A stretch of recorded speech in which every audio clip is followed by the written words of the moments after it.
So that's not correct.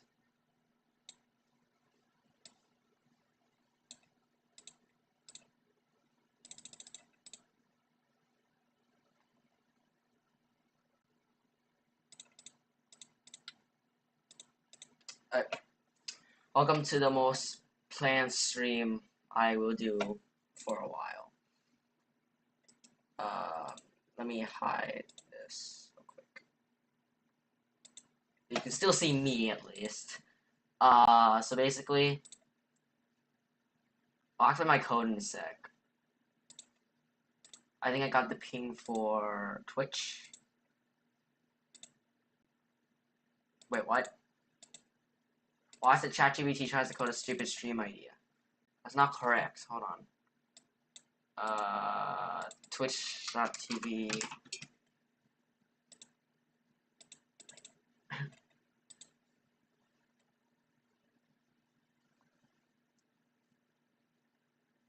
No, it's correct. I don't know. It's lying, apparently.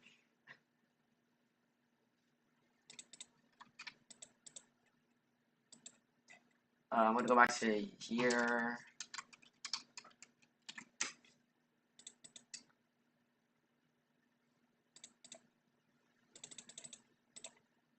I will be unhiding these images and be setting it up because I haven't actually.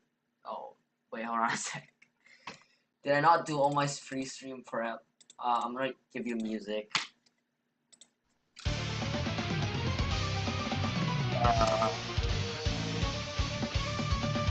I don't know if I did this correct.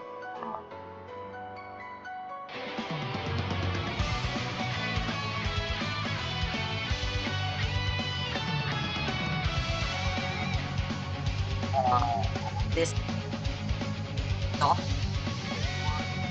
correct.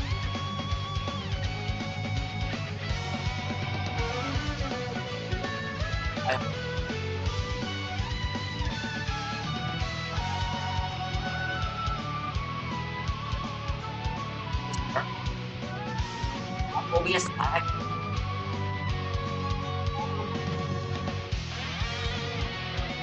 Look, Sarah, calling glitch hunters the treasure seekers of digital landscapes is a stretch. Why is that They're music more so like loud? kids in a candy store looking. Alright,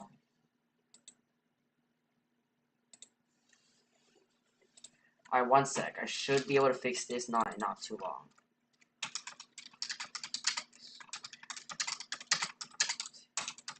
Look, Jamie, while you call them heroic explorers, I think they're more like raccoons in a garbage can. Sure, they're clever and resourceful.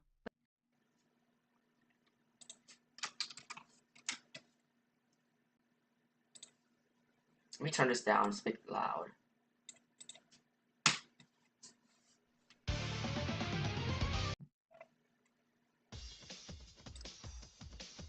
Okay. Why is it so loud?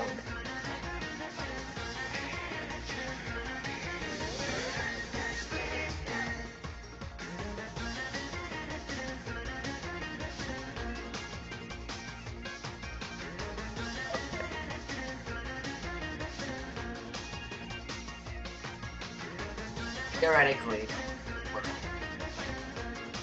They crashed.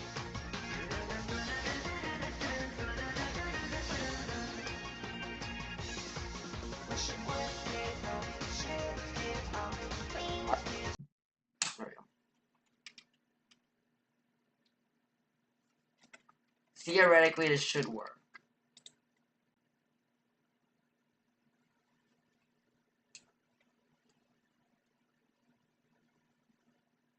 Yes, it worked. If I go to OBS, let me unhide everything. Hey, Alex, you mentioned digital adventurers. Surely we're not just explorers in a broken world. What if we're skilled Where's my navigators turning display? Go. bugs Did I into delete it? features? Oh, no, it's over here. Okay, everything Marcus, should be I get your working point about correctly. turning Let bugs into me features, but go on aren't you my just Twitch exploiting a glitchy mess instead of creating something new? here, It feels like a digital circus at times. and search myself up. Rex, I understand your view about exploitation, but isn't it more about creativity? These glitches can lead to unexpected gameplay moments that surprise and delight players. Okay. So now I have all of this working. Claire, you talk about creativity, but isn't it a bit disheartening that so much of this innovation relies on broken mechanics rather than true design evolution? Rex, you called it a All digital this should work. circus, but isn't How that if part I of the go charm? over to my Python script? Sometimes those Which unexpected I moments haven't made create anything. unforgettable experiences that I'm traditional so good at design just can't match. I forgot Claire, to re-enable full screen. That's not the right Python window. Hold on. Full screen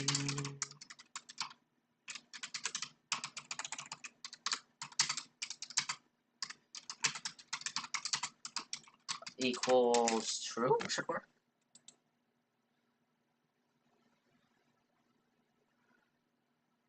And theoretically, if I coded everything correctly, which has been a project in the works for, I want to say a Python project for about a month at least.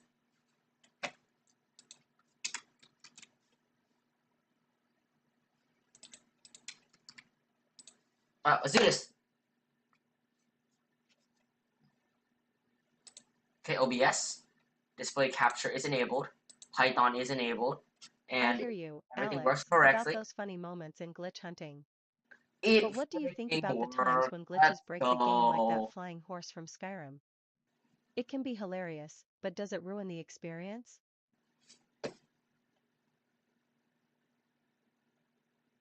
This stream, no one's gonna watch this. Claire, the Just flying horse is a classic, but I'll do YouTube intro or something. Also, I need to write in YouTube. Wait, I'm gonna hide this because I don't know what I have shown right now. I'm gonna go to YouTube and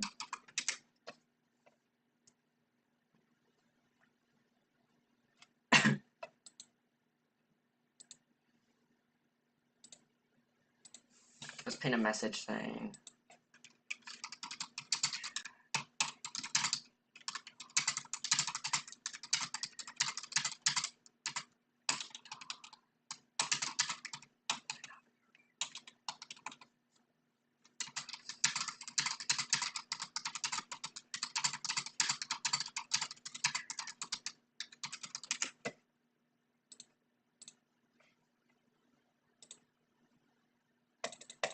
All right, let's do this.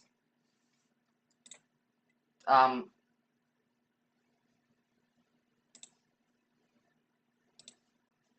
is this? I remember what I did here. Oh yeah, I remember this because I was trying to get my Twitch token to work. I couldn't, so I spent too long. Hey, Okay, come on. everything should be correct. No, you're not Sure, supposed to glitch talk yet. hunting I can haven't be said fun anything. for No, chaotic exploration. I was But already have been you 9 seen the minutes. shitstorm that happens when those glitches turn a peaceful game into utter madness? Is my red one? My red watermelon's too low. I'm so good at prep. As you need to believe me, I'm very good at prep. Okay. My streams are still more prepared than the average streamer. Also on Twitch, I'm not gonna be able to see your messages if you don't type in the right chat.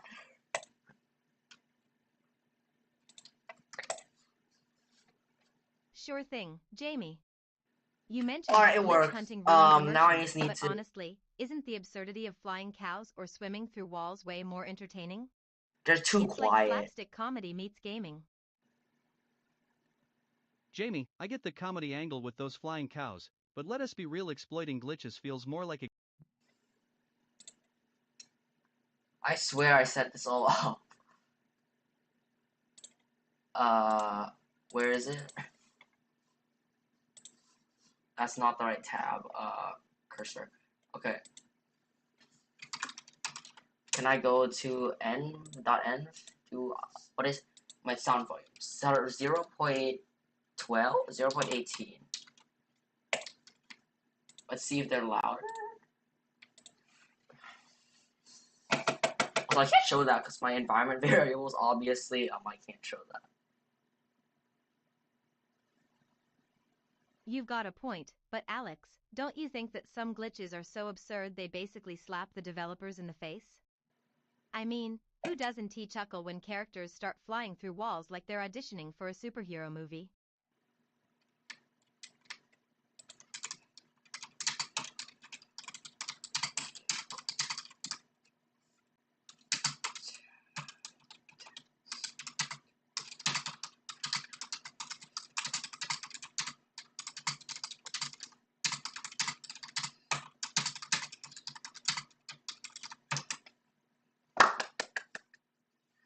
Alright, you get music.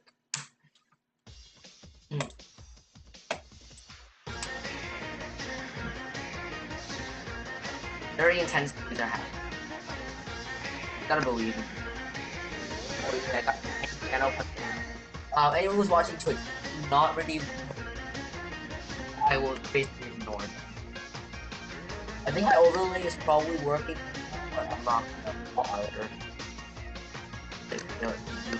Unless it's hydrate. If I see a hydrate, I'll. Yes, will not work. That's just fine. Add a command or request. Add a command, no. But yeah, basically most of the stuff I'm gonna.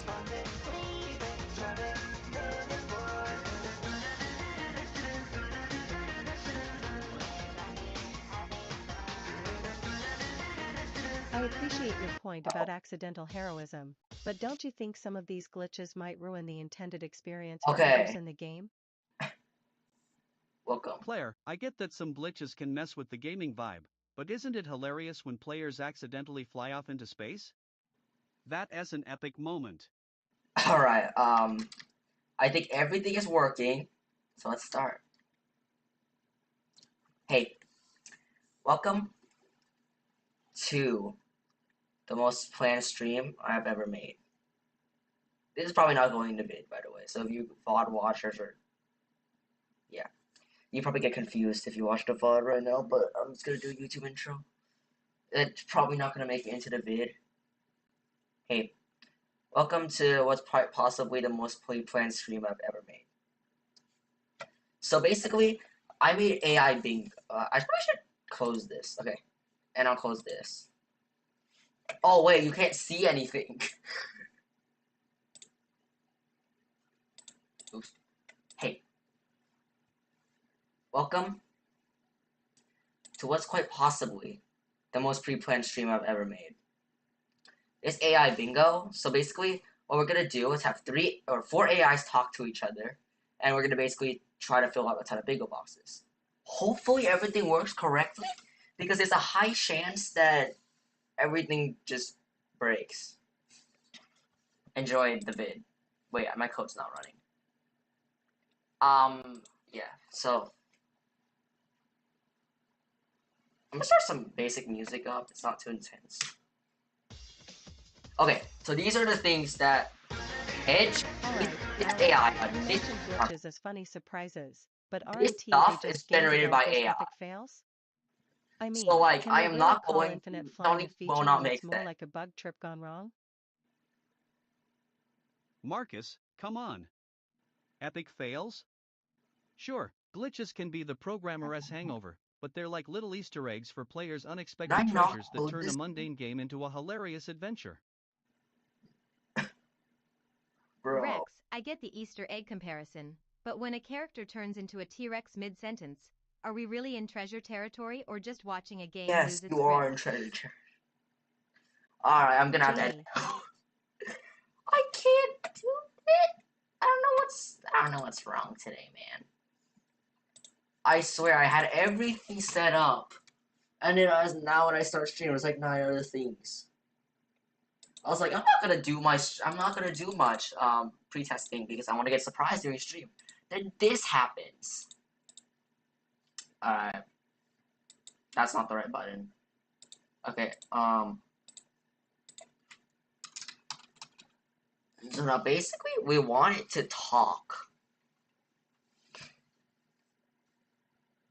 That's pretty obvious. So I'll check off the bingo boards.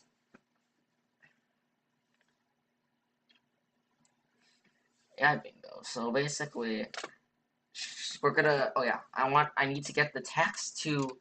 So basically, I need to make the text. Make the goals. Actually preset. Like the topic should be. What should my topic be? Like I think the topic should be like. What's a good topic? What the best video game is? I think a better topic about. No, I don't. Okay, let's start. What is the best video game of all time?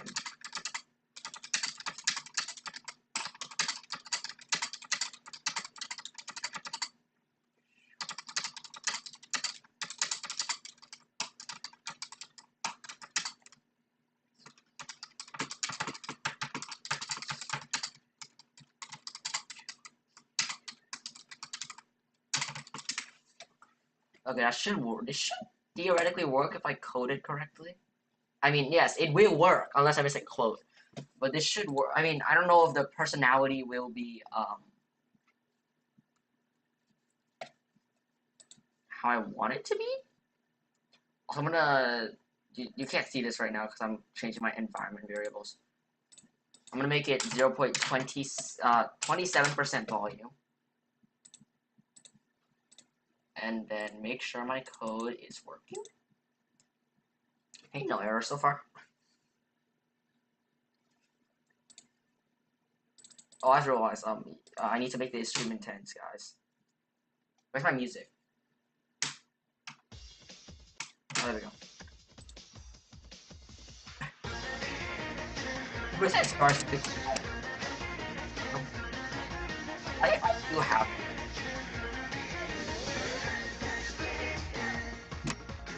Like the.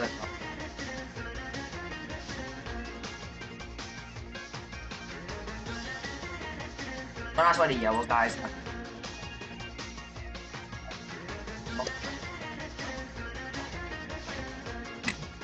I appreciate your point about innovation, Alex, but can we really prioritize that over emotional impact? A game doesn't have to reinvent the wheel to resonate deeply No, with players. this isn't working. Marcus, I get. Back to the drawing board.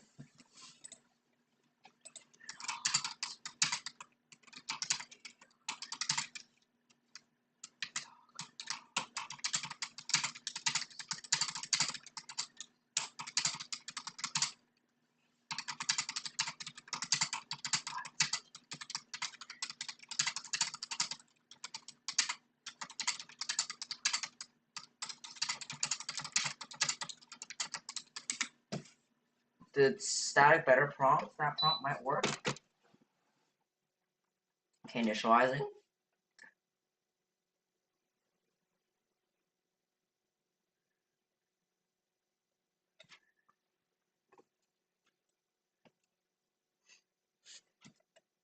I swear, I planned this out so much. I spent a lot of time, like 3 hours doing it yesterday, which I usually do like every day. No, I don't spend time every day, but most days I spend some time on it. I have band permissions, right? Yeah, I do.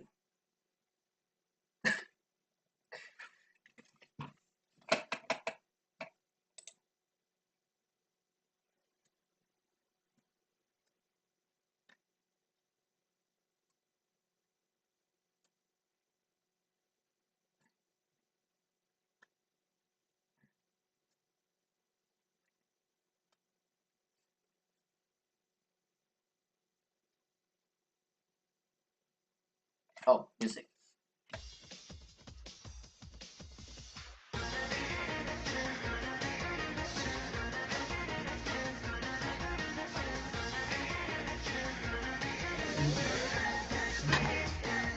Not even with all my optimization.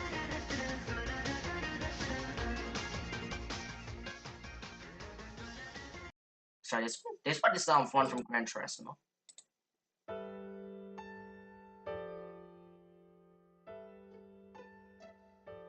Okay.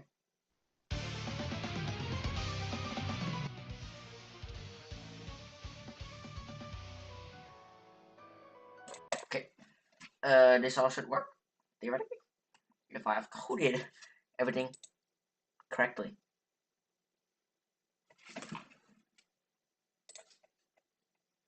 I'm gonna do a quick check and not just show you, because if I show you and it doesn't work, that will be pretty sad. Okay. I appreciate your thoughts on Ocarina of Time, but I have to argue that Super Mario Bros. Laid the groundwork for the platformer genre in a way that is simply unmatched. I think Its design principles are still Yes. evident in modern. Alright. Enjoy. Oops. Should I re-intro at this point? I'm probably gonna cut it out in the vid. Okay. I'm gonna probably get multiple clips from this vid too, so you might see shorter versions. Alright, you guys ready? I'm gonna do YouTube intro. Where is... Oh, did I not start my program? Okay. Hey, so basically this is a AI bingos. Basically, we have multiple AIs talking about each other, to each other. Basically, where the question here... I appreciate your thoughts, but John, saying The Legend of Zelda, Ocarina of Time is the best overlooks how groundbreaking Super Mario 64 was for 3D platforming. Oh my god, I It didn't... completely set the standard.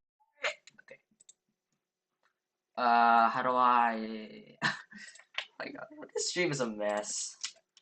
It's supposed to be a pre-planned stream.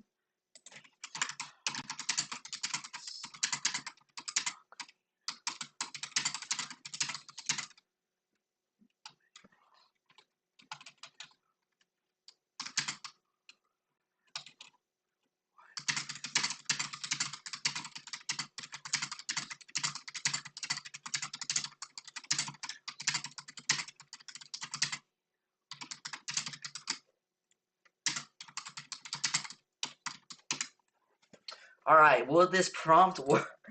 I have changed the main topic once again. No, not the main topic. I've changed the bingo board. Well, not really once. I've changed the bingo board once again. And this should work.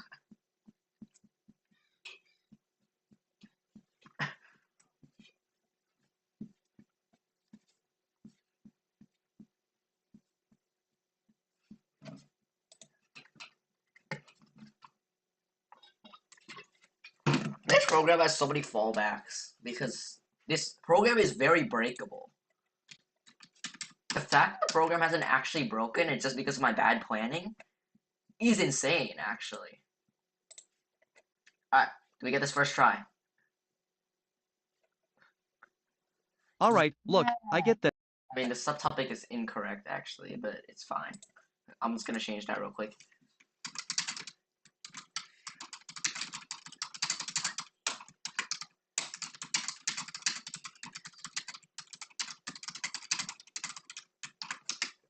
I'm just gonna change that one last thing, and I think that's it. We can finally start this vid that I've been coding for like 30 minutes on stream, even though I spent probably many hours, maybe 9 hours on this project at least.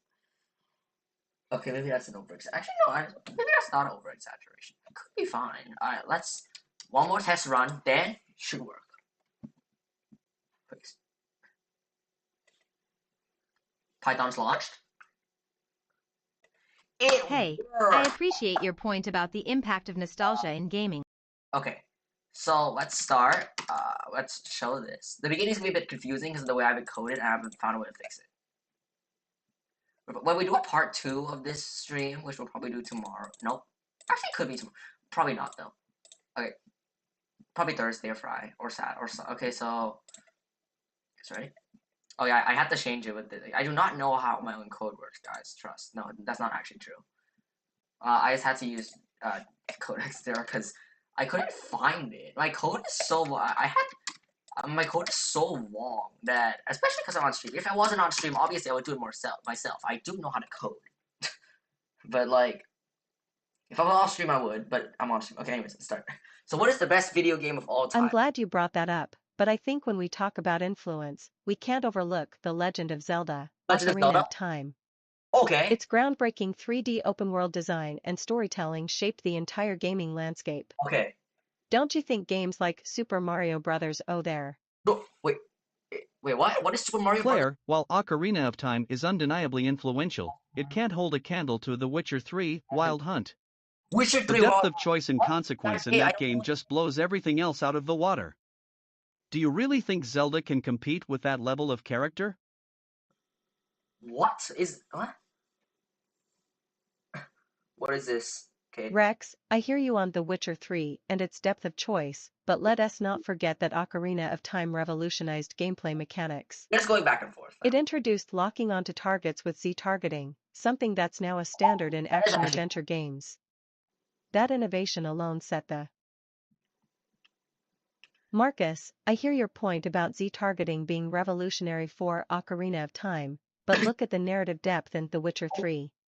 Oh, Can you really say that a single mechanic compares to the entire web of choices impacting Gerald's story and relationships? so they say he has a better story. Rex, while I respect the Are they depth gonna of ever get choices in The out? Witcher 3, you can't deny that Ocarina of Time laid the groundwork for immersive storytelling. Without its breakthroughs, would we even have such epic narratives? It's true, yeah. Well, actually, no. Jamie, while I get your point about Ocarina of Time being foundational for storytelling, isn't it time we acknowledge that The Witcher 3 elevates narrative to a whole new level? The way player choices genuinely shape the outcome feels far more immersive than anything in Zelda. Rex, I get your excitement about The Witcher 3 and its choices, but can we talk about the sheer timelessness of Super Mario Bros.? I think I need to reset the code. They're stuck in the loop. Oh, hi, hack you, bro. Did you not see the message I sent? YouTube chat may not be read today because it's a content stream and I cannot get distracted. Hi, Sephiroth. I'm not gonna really. I can't really read chat today because basically the issue is we can't hear you. What? Basically, no, you can hear me. D? Because basically, oh, you switched genres as SCP. It's just how do I read chat? It's really annoying because I can grab multi-chat, but like if I grab multi-chat, then I won't be able to actually see the code. I mean the window. So I can't read. It's like impossible. When you okay, let me unmute real quick and see what it sounds like. Test, test, test. Can you? Okay, let me unmute real quick and see what it sounds like. It sounds fine. Or maybe it's phone. I don't know. It sounds fine on my end. So like before we start this, how do I read chat? If you really want that, how am I meant to read chat here? Pop out. But if I pop out, it doesn't actually bring it on top.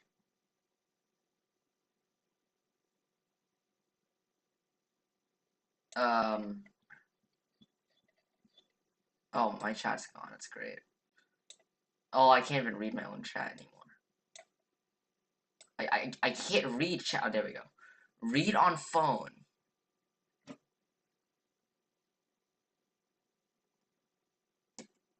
Okay. Oh, I didn't mean to click that. I'm gonna write in Twitch chat. Prompt not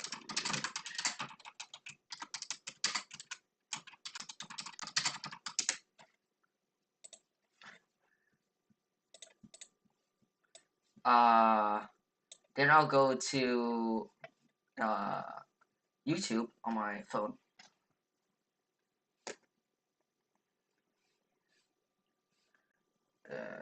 YouTube.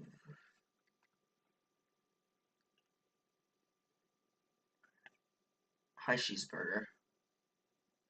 YouTube raid.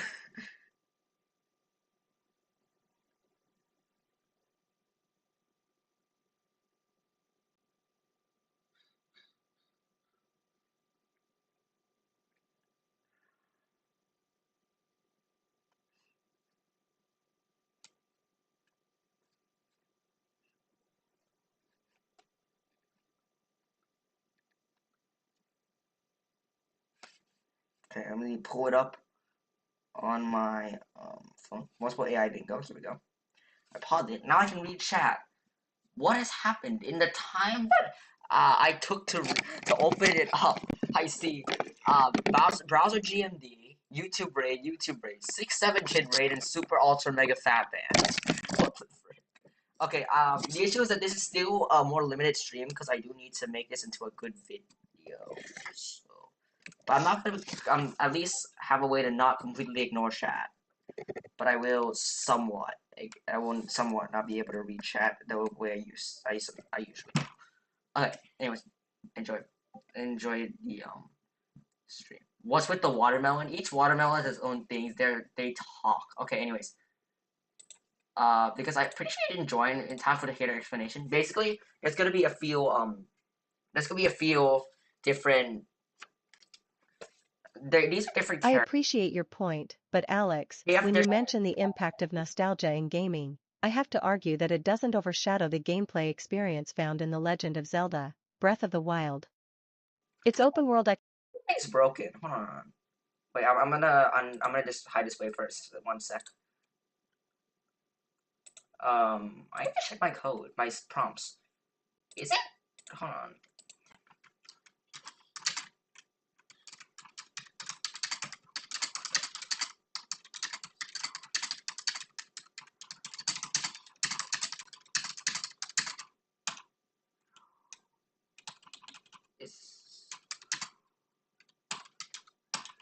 What? Now we can't hear you. Your mic bugged when Watermelon talks. Okay, I'll check that out in a second. I'm trying to fix my code real quick, or my prompts. Wait.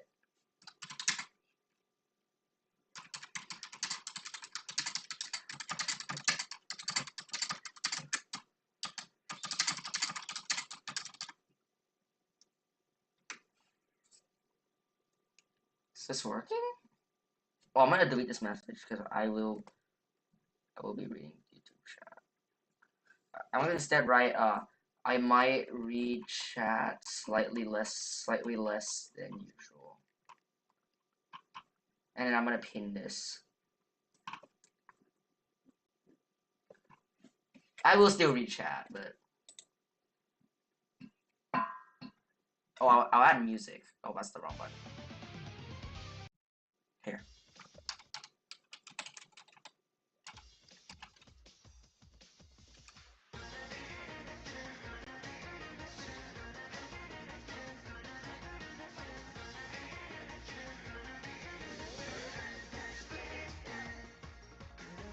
Hold on 1 second. Did I do something wrong? Oh.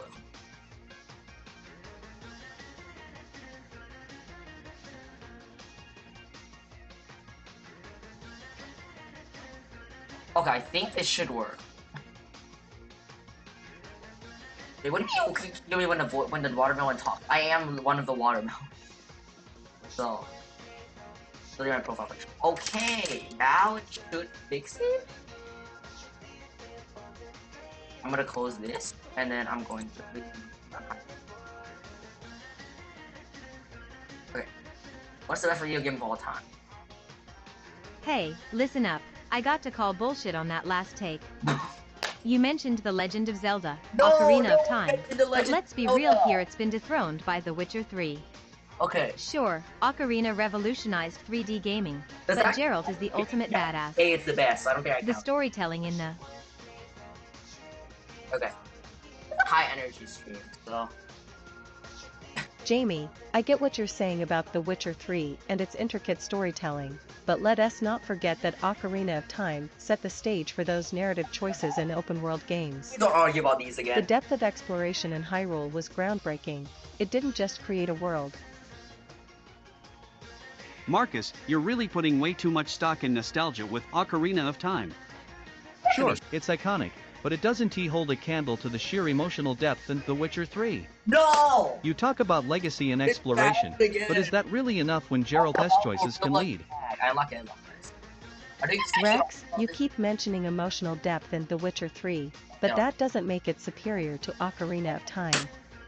Link's timeless quest isn't just about Oh. nostalgia, it's an essential part of gaming history that transcends emotions Gorilla and creates lasting connections with players. What is this AI? Bro! Claire, I get that you cherish the innovations in Ocarina of Time, but to say it transcends emotions overlooks how The Witcher 3 simultaneously delivers a rich narrative and my impactful God. player choices. Continuously talking to You're talking about connection, yet Gerald's relationships evolve based on. Claire, you're wrong about the timelessness of Ocarina of Time. While it holds a special place in gaming history, it can't compete with the sheer emotional impact and intricate storytelling found in The Witcher 3. Yeah. Goodbye. Wait, I need to fix this.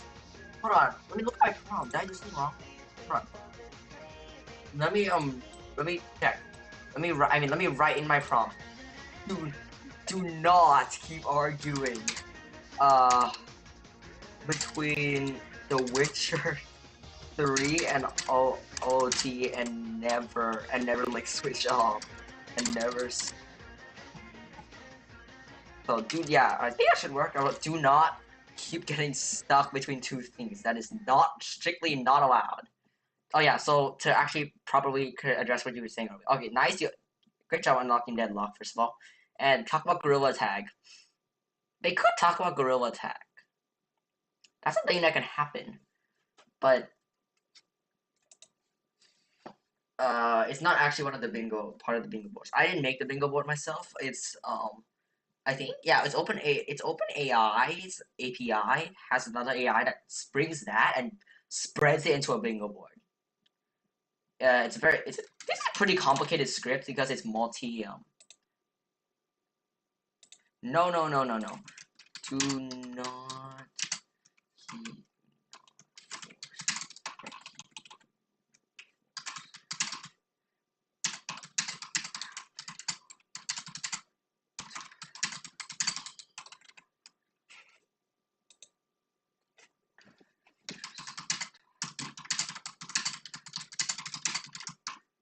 Will this work?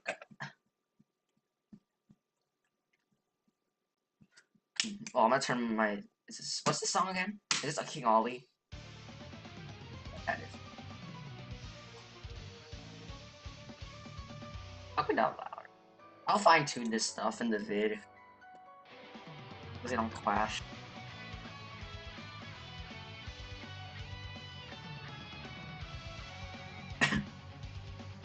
If they go back and they say, oh, the Forest, whatever that game's called, the Forest 3 versus Ocarina of Time, then I'm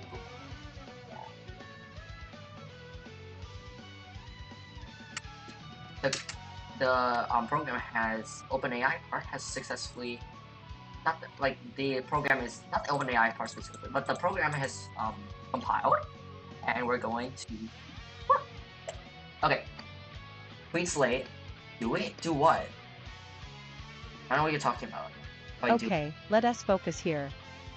Alex, you mentioned the revolutionary impact of The Legend of Zelda, Ocarina of Time, but I have to argue that Half-Life 2 is far superior in its storytelling and gameplay mechanics. Is there Half-Life 2? While Ocarina set a standard for 3D adventure games, Half-Life 2.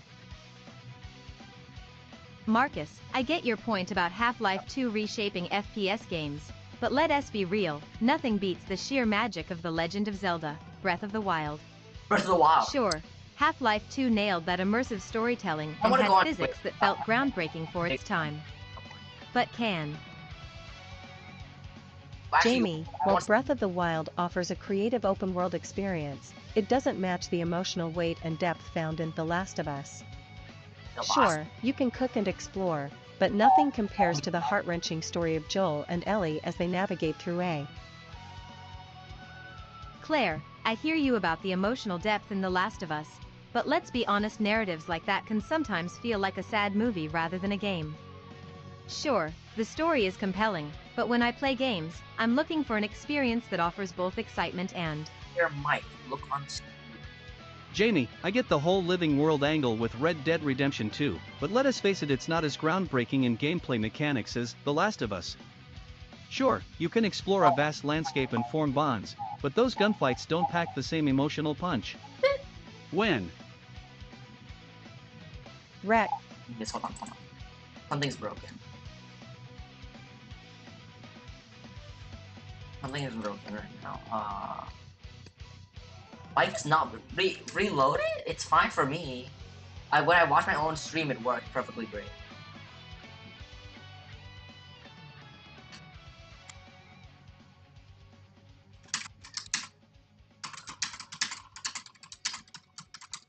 What do you mean? Oh, normal. Did you restart? Okay. It was bugged for some reason. Wait, look. Yes, I did that. Like, because I'm waiting for it to. Wait, let me do it right now. Here's where it's standard for 3D adventure games. Half-Life 2. Marcus, I get your point about Half-Life 2 reshaping FPS games, but let us be real. Nothing beats the sheer magic of The Legend of Zelda: Breath of the Wild. Sure, Half-Life 2 nailed It works perfectly fine. For me, it works perfectly fine. There might be something wrong with this your specific client. I want to restart YouTube because it works perfectly fine from my end. So I don't know what's wrong. Well, I can ask Sephiroth because I can hear perfectly fine from mine. So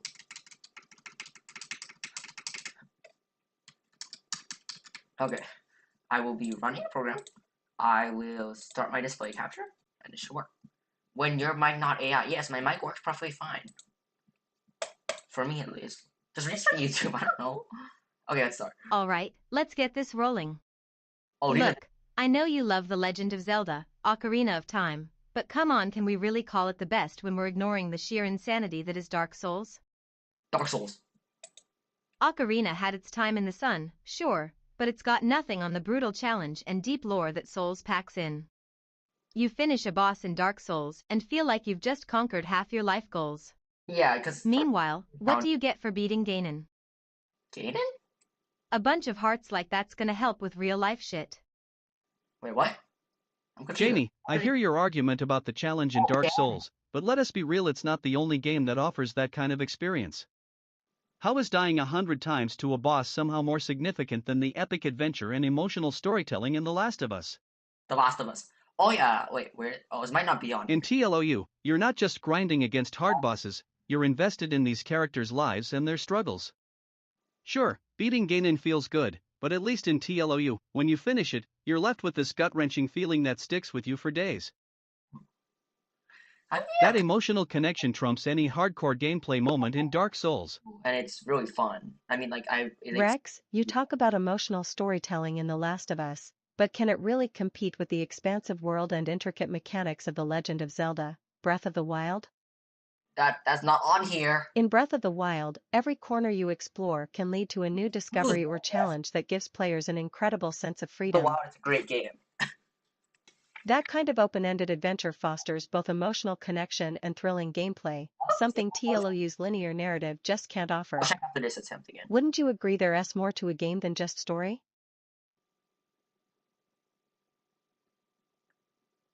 Yeah, that's true. There is more to it. Claire, you're wrong about the emotional connection in Breath of the Wild being superior to what we see in The Last of Us. Oh. Sure, exploring Hyrule feels exhilarating, but those moments can't hold a candle to the raw, personal stakes that Ellie and Joel face. And let us not forget that TLOU's gameplay isn't just linear, it has intense combat scenarios that are thrilling and impactful because they tie directly into the story itself. Can you honestly say Zora's Domain gives you that level of tension? I doubt it. Wait, why are they talking? Are they still talking about the last? Marcus, you're wrong about TLOU's emotional stakes overshadowing the gameplay in Breath of the Wild. Sure, Joel and Ellie have a gripping story, but they wouldn't even survive a day in Hyrule. No. The freedom you have to approach challenges however you want, from stealthy tactics against moblins to climbing that damn mountain, makes for an experience that's not just emotional. Crashing this real quick. I will need to change up the thing a bit. And while I do that, I'm going to check my mic. But let me go here. Hold on.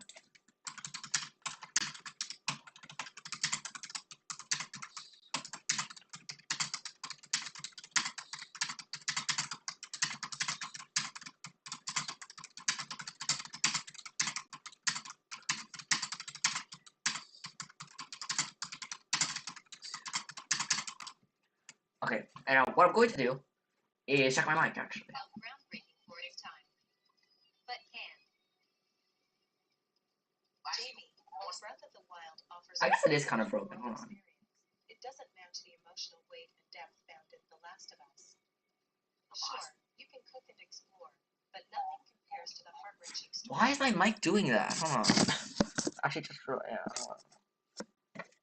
It was fine like before when I did my previous test, but now it broke again. Hold on. Let me go back to let me go forward here. The Wild. That's not on here. In Breath of the Wild, every corner you explore can lead to a new discovery or challenge that gives players an His face is out. That kind of open-ended adventure fosters both emotional connection and thrilling gameplay, something TLOU's linear narrative just can't offer. Wouldn't you agree there is more to a game than just story? It works sometimes. Maybe if I move my mic over here, so like now you can hear. Wait, can I do this? Now you can hear me like this.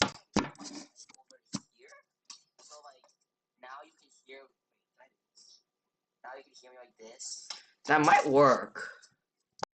That might fix it a little bit. Let's try that. I'll move my mic closer to me. And then I'm just gonna do a quick test run, and then we'll do the actual. Because to be fair, I haven't started the video yet. This is a content stream about making a vid. To be fair, I haven't started the video. This is a content stream about making a vid. To be fair, I haven't started the video. This is a content stream about making a vid. To be fair, I haven't started the video. This is a content stream about making a vid. Wait, no, that's not it.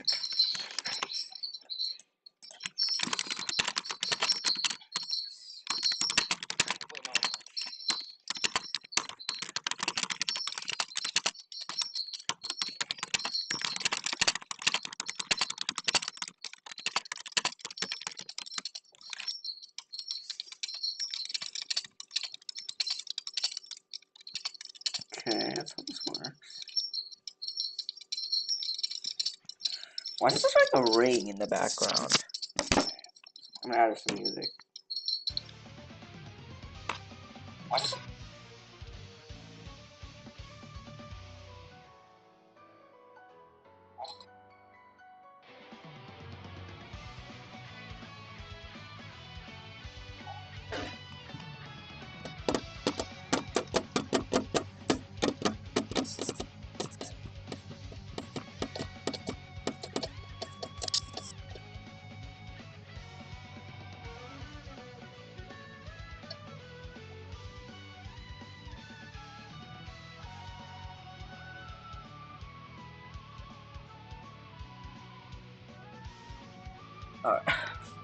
I think I've done this idea even though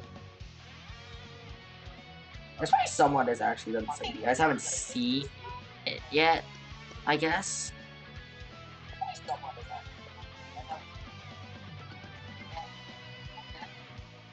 But like, there's also a chance that no one's done it, which is probably possible because this is a pretty doesn't seem like a uncommon topic. Anyways, I'm gonna test my mic.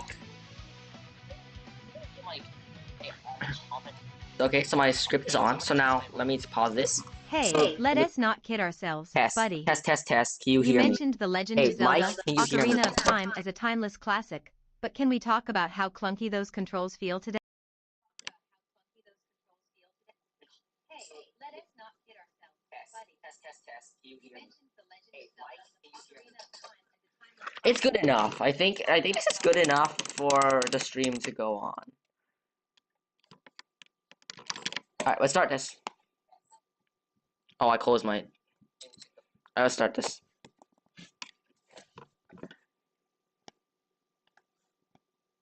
Listen up, man, I gotta challenge you on that Mario 64 nostalgia trip. Sure, it's a Mario classic, 64? but The Legend of Zelda, Breath of the Wild completely They love flips The the Legend of script. Zelda Breath of the Wild. Its open-world design and sheer freedom are light years ahead. You can't just stroll around collecting coins when you can literally climb any mountain and tackle challenges however the hell you want in Breath of the Wild. That's not just a game, it's an experience. To be honest.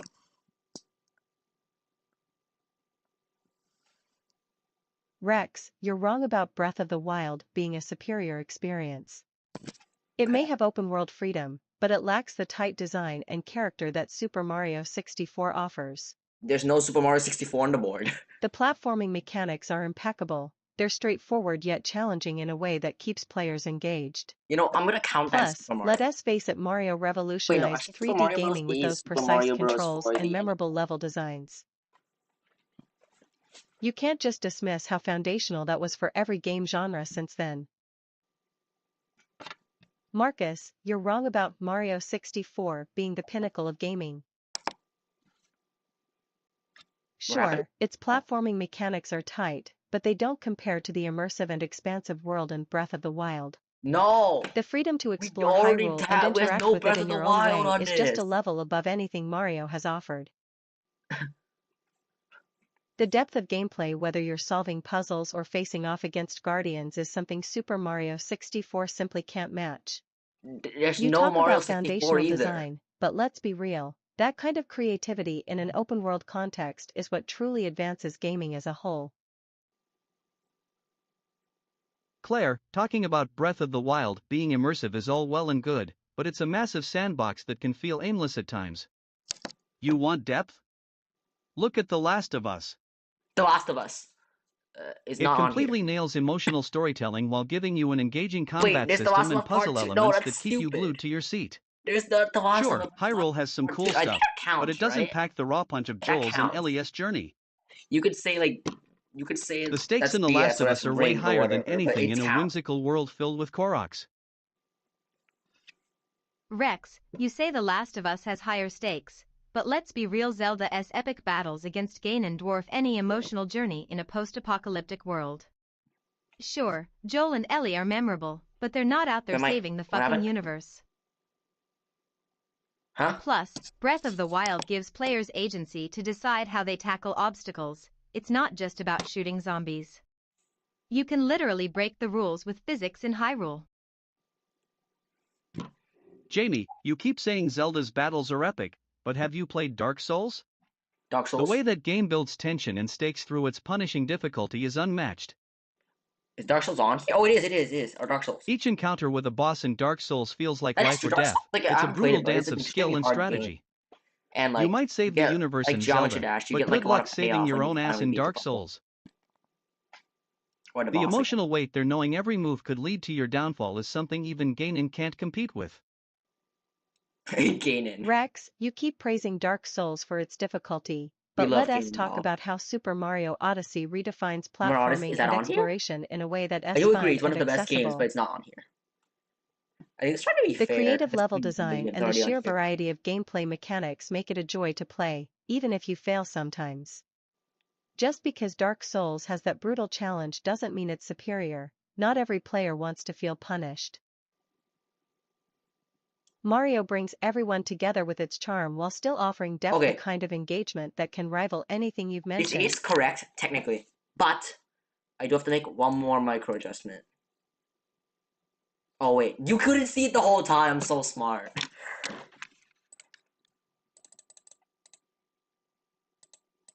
But I will edit this slightly.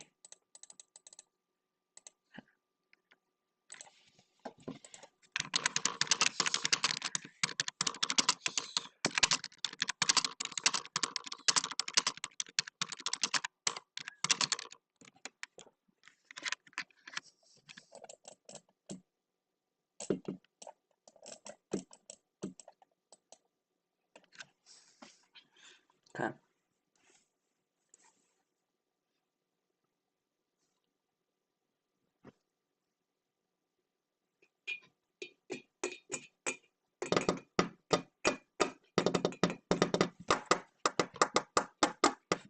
Okay, will this work?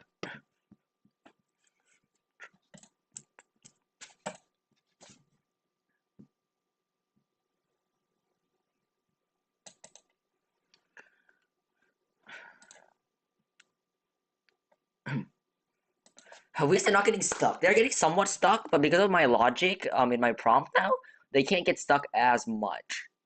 I'm just trying to add more conflict between them to make it more fun.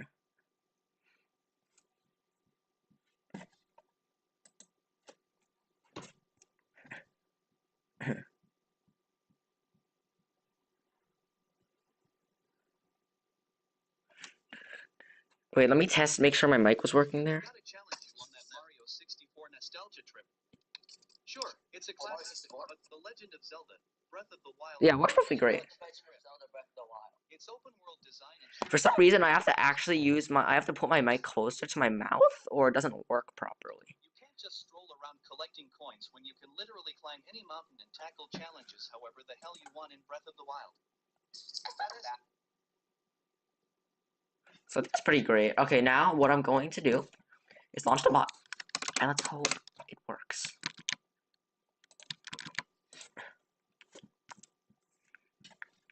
Okay, OBS, you are now available. Alright, let's do this. I did not think this would be this hard after doing all the coding. Alright, let us get this rolling. So, look, if we're going to talk about the best video game of all time, I've got to throw my hat in for The Legend of Zelda: Ocarina of Time. Oh, okay. Last speaker said we should focus on nostalgia and influence, There's no last speaker. right? Well, sure, but saying that when it comes to impact is like trying to use a wooden sword against Ganon, completely misguided. Ocarina set the gold standard for 3D adventure games. With it. It's just really hard. It didn't just influence a genre, it practically created one. You bring up other titles like Super Mario Bros. Sure, it's iconic and laid the foundation for platformers, but can you imagine Navi fluttering around shouting, "Hey, listen," while you're trying to save Princess Zelda? That kind of emotional investment is unparalleled. Plus, let's be real, who else has had their heart racing while riding through Hyrule Field with a goddamn epic soundtrack? Oh my gosh, I just realized my head is blocking veins? the freaking bingo That's board. I need to move this for like here. I'll make it small. Oh. And I'll make it smaller. Okay, now for almost sure I have to do this again. So I'm gonna remove codecs. I do not need it anymore. I'm pretty sure I did that correctly because I had to get it to edit my prompt properly. Because if you don't know, like the AIs are infinitely better at editing their own prompts. Because if I write directly, it usually doesn't actually give me like great prompts. So that's why I have to use AI sometimes for that stuff. All right, let us dive in. Alex, you mentioned the groundbreaking experience of The Legend of Zelda: Ocarina of Time, but I have to challenge that. Well, actually, no, it doesn't count. While it defined 3D gaming for many, Half-Life 2 brought a revolutionary narrative and physics engine that transformed how we interact with first-person shooters. That is a great... The way it combines storytelling with environment manipulation far surpasses the more linear approach in Ocarina. What do you think? Marcus, I hear you on Half-Life 2 revolutionizing narrative and physics, but it can't hold a candle to the depth and innovation of The Legend of Zelda: Breath of the Wild. This game redefined open-world exploration, offering true freedom in gameplay that lets players tackle challenges in their own unique ways. Unlike Half-Life 2, which is incredibly linear despite its impressive mechanics, Breath of the Wild allows for creative problem-solving and environmental interactions without strict boundaries. Doesn't that freedom elevate it as a far superior experience? Claire, I get your point about Breath of the Wild allowing players to explore and tackle challenges creatively, but let us be real here, no game encapsulates the sheer emotional impact and storytelling like The Last of Us. The Last of Us again? Sure, we don't Breath have of the Wild is an open-world masterpiece. Oh no, here it is. But at its core, it lacks a gripping narrative that pulls you in and makes you fucking care about the characters. I don't think... In contrast, Joel and Elia's journey is not only innovative in gameplay mechanics but also resonates on a human level that sticks with you long after you've put down the controller. What does Breath of the Wild offer? Pretty landscapes and puzzles?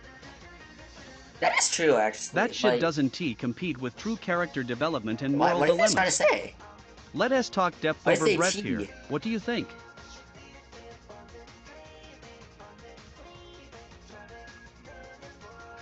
Rex, while The Last of Us delivers a strong emotional narrative, it can't compete with the innovative gameplay and world-building found in Red Dead Redemption 2. Red Dead Redemption 2. The sheer detail and interactivity of that world create a living experience that goes beyond just character arcs. Sure, you get attached to Joel and Ellie, but can you say their journey offers as much freedom as Arthur Morgan's multifaceted life choices? Red Dead lets players carve their own narratives based on how they interact with its richly crafted environment, something no strictly linear story can replicate.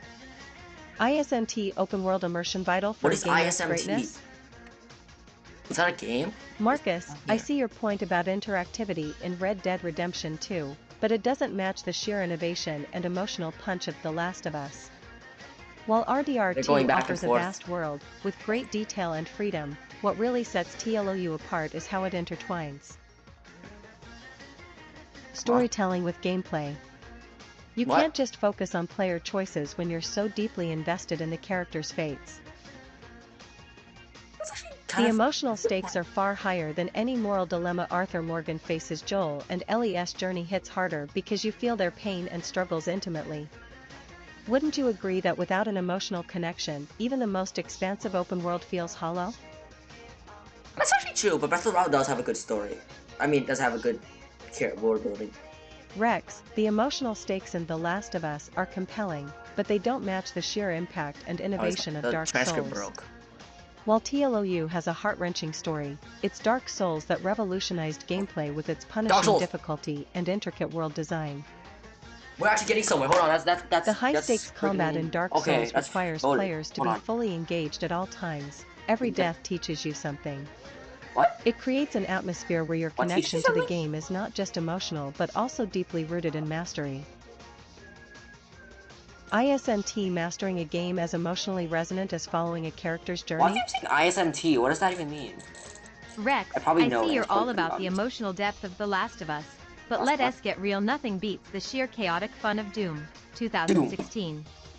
While TLOU hits you right in the feels with its story, Doom offers an adrenaline rush that redefined first-person shooters. It inspired the entirety of the Source engine.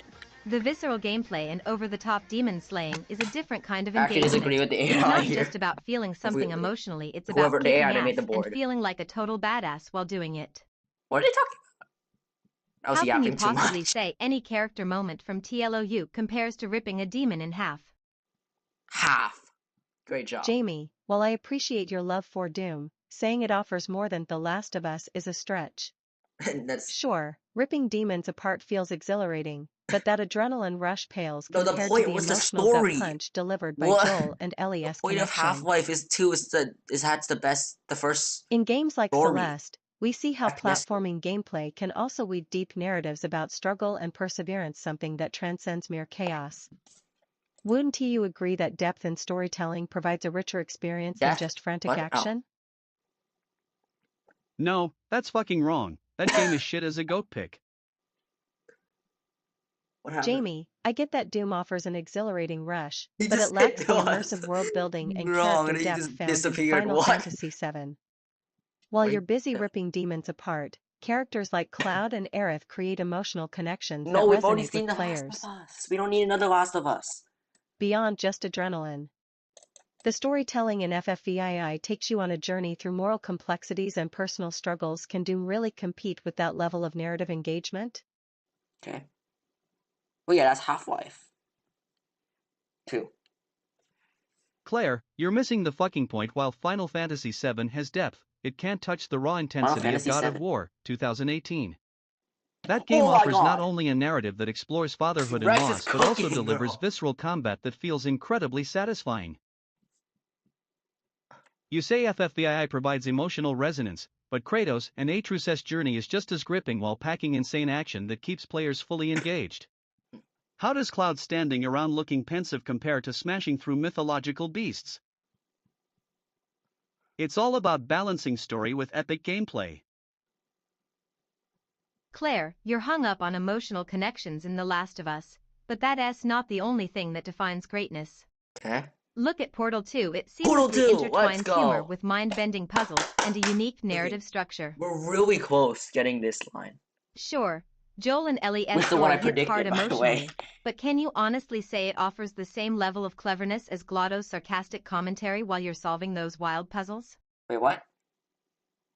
The combination of gameplay, innovation, and storytelling in Portal 2 is fucking unmatched compared to just feeling sad about characters.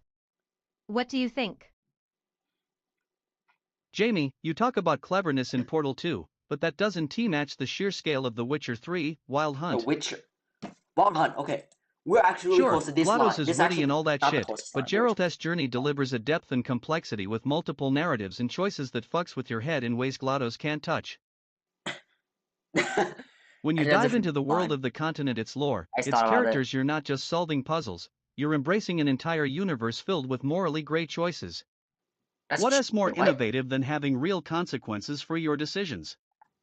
That's not how it works. How does solving a puzzle even compare to navigating war-torn politics and relationships? It's true. Rex, while you rave about the scale of The Witcher 3, it's hard to deny the revolutionary impact of Super Mario 64. It fundamentally changed how we approach 3D gaming with its intuitive controls and open exploration. You talk about deep narratives in your pick, but does a sprawling world full of choice really compare to the way Mario set the standard for platformers? The creativity and influence behind Super Mario 64 reshaped entire genres. How can any narrative depth compete with that level of innovation? Claire, I get that Super Mario 64 set the groundwork for 3D gaming, but let us not forget the sheer brilliance of Dark Souls. Dark Souls. It didn't just revolutionize gameplay with its punishing difficulty. It created an entire genre around strategic combat and world design. You talk about how Mario influenced platforming, but Dark Souls transformed action RPGs into a realm where every enemy encounter feels like a boss battle. Wait, hold on, they're agreeing. How can jumping through colorful worlds even touch the level of depth we see in Lordran? Those tight mechanics and atmospheric storytelling are on another fucking planet compared to chasing stars. What do you have to say about that? Jamie, you keep jacking off about Dark Souls, but let us be real, nothing holds a candle to the sheer impact of The Legend of Zelda: Ocarina of Time.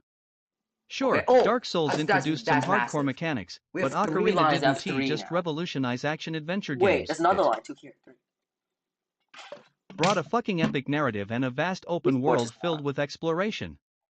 The level of immersion and emotional resonance Link's journey provides is on another plane entirely compared to your miserable deaths in Lordran. That doesn't really help me, TBH. Can you really say that punishing difficulty will ever stack up against groundbreaking storytelling and gameplay like what we experienced with Ocarina?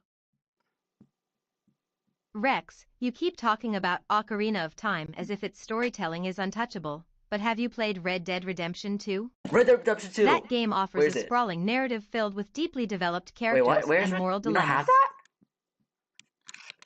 I get that Link's journey is iconic, but Arthur Morgan's story hits with layers of complexity that challenge players' choices in a way that even Hyrule can't match. You really think just roaming around collecting bits of heart isn't overshadowed by the emotional weight of RDR2's ending? Let's be real here, it's not just an adventure, it's an experience that resonates fucking hard. Okay. Jamie, I hear you about Arthur Morgan's death, but let us not forget how Mass Effect 2 takes character development to another fucking level. Mass Effect 2. Unlike the linearity of RDR2, Mass Effect lets you shape relationships and outcomes based on your choices throughout a real sci-fi epic. I do not think the game is that influential in my personal opinion, but I haven't played it. The ability to connect with characters like Garrus and Tali, then face the consequences of those relationships in the final battle is something that brings an insane layer of emotional weight. Can RDR2 match that level of player agency? Please. I don't think so. It's a different ballgame entirely when your decisions can literally lead to life or death for entire crews.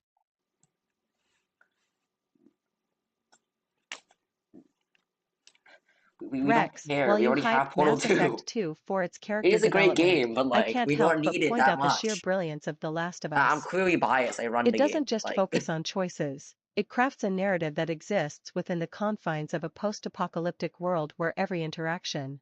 No, we already have that. We don't. Wait, actually, yeah, we already have Last of Us. We don't need that. Joel and Ellie's relationship evolves organically through gameplay, not just dialogue options.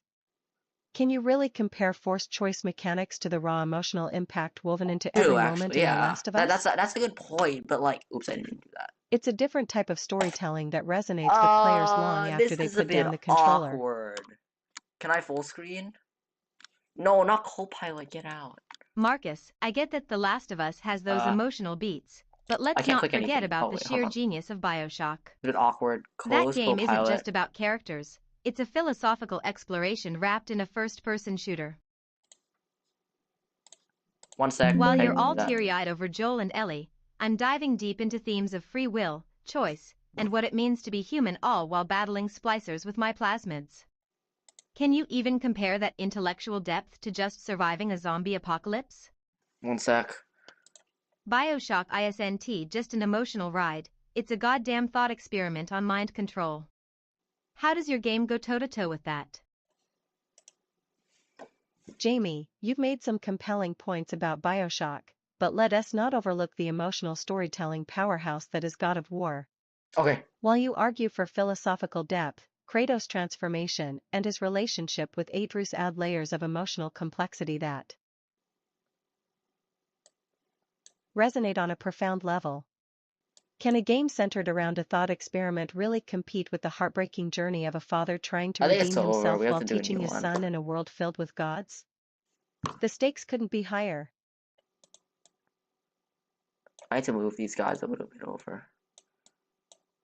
Rex, you make a compelling case for Ocarina of Time, but let us not forget the groundbreaking innovation seen in Half-Life 2.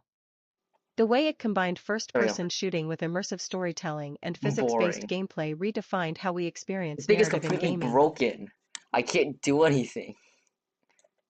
Can you really say that an iconic adventure from decades Wait, ago holds up against the revolutionary mechanics and engagement found in Half-Life 2? Okay, see ya. The way how it do I do intertwined this? gameplay and plot set a new standard that many games still aspire to today.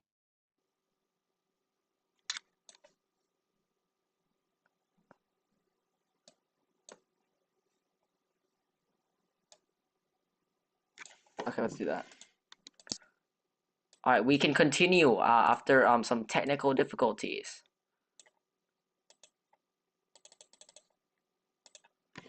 What are they gonna talk about? They talk about Super Mario 64? Oh wait, that's what he talked about. Never mind. Why are they not talking? Marcus, I get you love The Last of Us, but let's be real, it pales in comparison to the sheer depth and innovation found in Chrono Trigger. Chrono Trigger. You talk about organic character development, but that's not Chrono right. Trigger isn't just a great story, it's a fucking masterpiece that revolutionized time travel mechanics and multiple endings. How can Joel and Ellie compete with a game that literally lets you shape your experience through time? The That's a good point. replayability That's alone blows not any a bad- emotional weight out That's of the not water. a bad point. Marcus, while I get your love for The Last of Us, you can't ignore the influence of Chrono Trigger. Chrono Trigger? That game set the standard for storytelling in that's not RPGs here. with multiple endings and time travel mechanics. That's not a bad point though. The emotional depth and character arcs in Chrono Trigger resonate just as powerfully as Joel and Ellie's journey, but they do so across an entire timeline where player choices really change outcomes. How can a single linear narrative compete with that level of innovation? True. Not gonna lie, that's Jamie, That's while a you good praise Red Dead Redemption 2 for its character depth, I think it's essential to bring up The Witcher 3.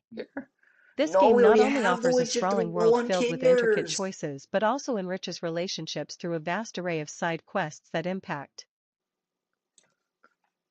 the main narrative. Unlike RDR2's focused setting, Geralt's adventures span an entire continent where player decisions shape everything from political alliances to personal fates. We don't care about Gerald's adventure, it's not on the bingo board. Can the emotional weight of Arthur Morgan's journey really stack up against the breadth and complexity found in The Witcher 3? Marcus, you're wrong about The Witcher 3 being superior in emotional weight. Let us talk about Final Fantasy VII, which not only revolutionized RPGs but delivered an unforgettable narrative that sticks with players for decades. No, we already have that. Cloud's journey, from struggling with identity to confronting his past and saving the planet, has layers of complexity that resonate on a universal level. That's true. Can Geralt's adventures really compete with the deep themes of loss and redemption found throughout FFVII? I don't think so. Claire, you constantly hype Final Fantasy VII, but let us not forget the groundbreaking narrative and emotional punch of The Last of Us. Last of Us? Sure, Cloud's journey is iconic, but it can't touch the brutal realism and moral ambiguity of Joel and Ellie's story. How do you even compare a classic with its meandering plot to the gut-wrenching intensity of navigating love and loss in a collapsing world? It's like comparing apples to fucking oranges. Okay. That's interesting. Wait, Bioshock? They said that? When did they say that? Marcus, Okay, while you rave about that The is Witcher 3, Bioshock. I think you're overlooking how Mass Effect 2 elevates character relationships to a whole new level. The way it builds camaraderie and emotional stakes another through 3. choices across the entire trilogy far surpasses Gerald's adventures. Wait, never mind. We're really close though. Sure, you get breadth in gameplay, but does that really stack up against personal connections where every decision can lead to life or death for your crew? You're not just playing a game, you're forging bonds in a galaxy on the brink of destruction. Can Gerald's side quests genuinely compete with the gravity of saving your friends from imminent doom? That's a Marcus, that's a good while point. you tout Stakes Mass is a good Effect 2's point. character relationships, I think you're forgetting the sheer scope and complexity of Skyrim. Skyrim. Sure, building Is that on here? camaraderie Yeah, is Skyrim. great, but can What? any We relationship only need really Chrono rival the freedom to Trigger, become a whatever Thief that Guild is, leader and we or a win. Dragonborn? The way players create their own destiny in Skyrim eclipses those emotional stakes. You might save your crew in Mass Effect 2, but can Shepard transform into a godlike figure that saves an entire world? True. That's Jamie, you point. mentioned Skyrim's freedom, but I'd argue that The Legend of Zelda, Breath of the Wild, takes that concept even further. The way it allows players to approach challenges with complete creativity, whether climbing a mountain or solving a puzzle, is unparalleled. In contrast to Skyrim's quest structure, Breath of the Wild offers a living world where nearly every action can lead to unique experiences and personal discoveries. Doesn't that level of interaction redefine what we consider true player agency?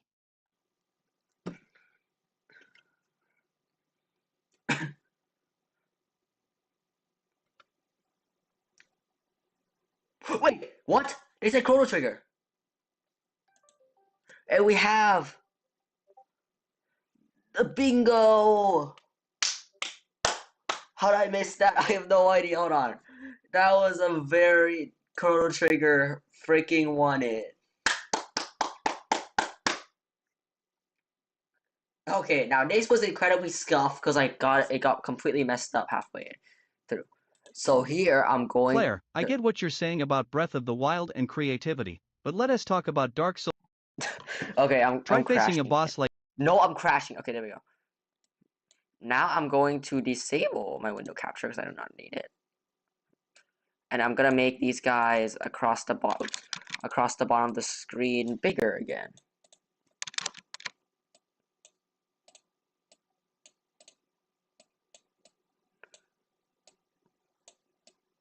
Okay, now this should be great. I will be restarting up the program. Actually, no, we need a new topic first. And this will be a new goal. So our goal will be, I don't know what our goal should be. Whatever. Let's find a new topic.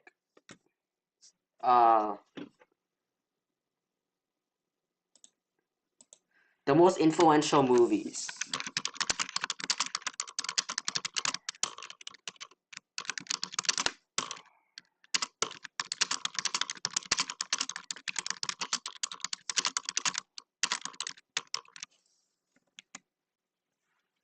Right, let's try this.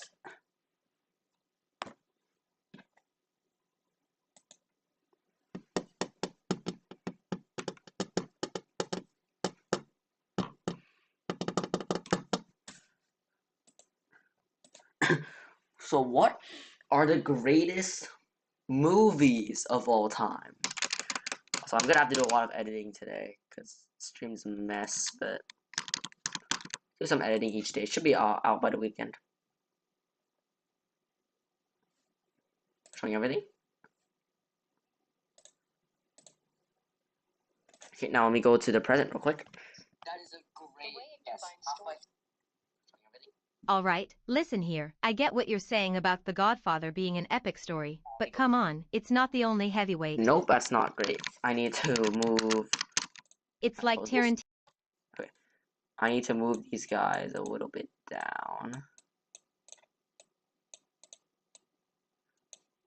Move this over, move this over, move this over, so they have a little bit of space each. And then restart up the code. Oh yeah, I have to do this, because I am very good at looking at my own code. No, to be honest, that's because that's the part ChatGPT made. Because I don't know that part of the code.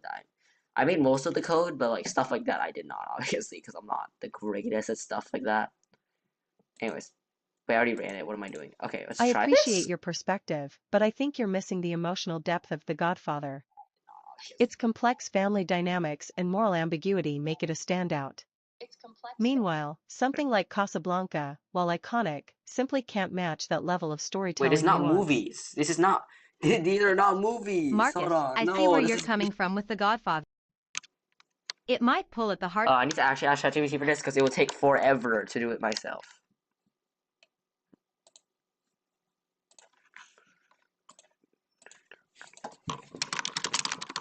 Because I have to redesign the logic.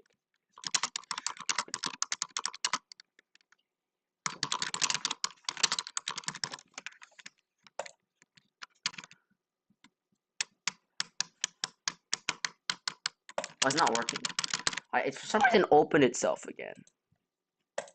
How long have I been streaming for? 1 hour? Okay. For such a train wreck of a stream, I don't even mind. Because I have been able to... I have started to pick up the pace and have done something. So I'm happy.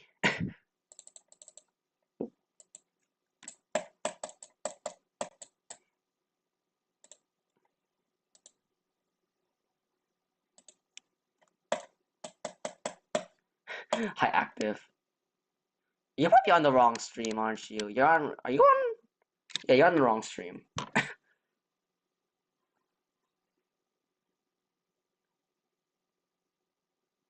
I don't stream on this channel. Well, no, I do technically, but I use another channel more because I have channel points on that one. Because this main channel, like, if I get locked out or like basically, it's I can't get the email to the email is broken, so I need to basically. So basically, if something I get locked out or something, I won't be able to log back in. So I stream on a different channel, typically more, and that one has channel points and stuff.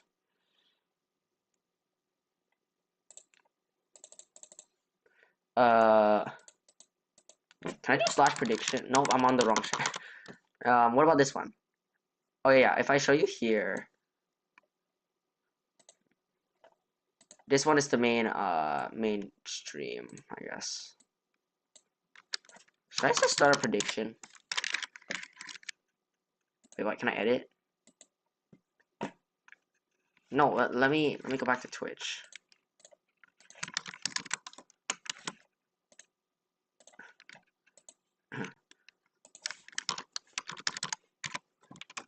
Slash prediction. Oh, what will viewer predict? Will we get bingo? Will we get bingo in under 10 minutes? Yes. No. I'll give you 2 minutes to do the prediction. Okay. Let's go to. Let me hide this real quick. And I'll go back to the code. And theoretically work.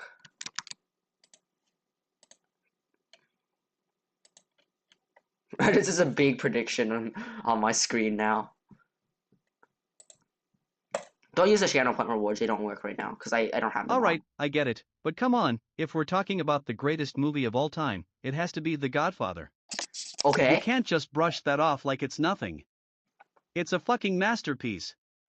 It reshaped storytelling and character Also, I won't be able to development reach in chat cinema. because What are you gonna do? No, I'm gonna read chat.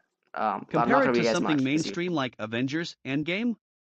Sure, that's Avengers entertaining Endgame, is as that hell on with there? its visuals and fan Nope, service, not there. but it lacks the deep emotional resonance Should that be The on there. Godfather delivers in every scene. There's no way any superhero flick can match that level of profound impact on culture and narrative structure.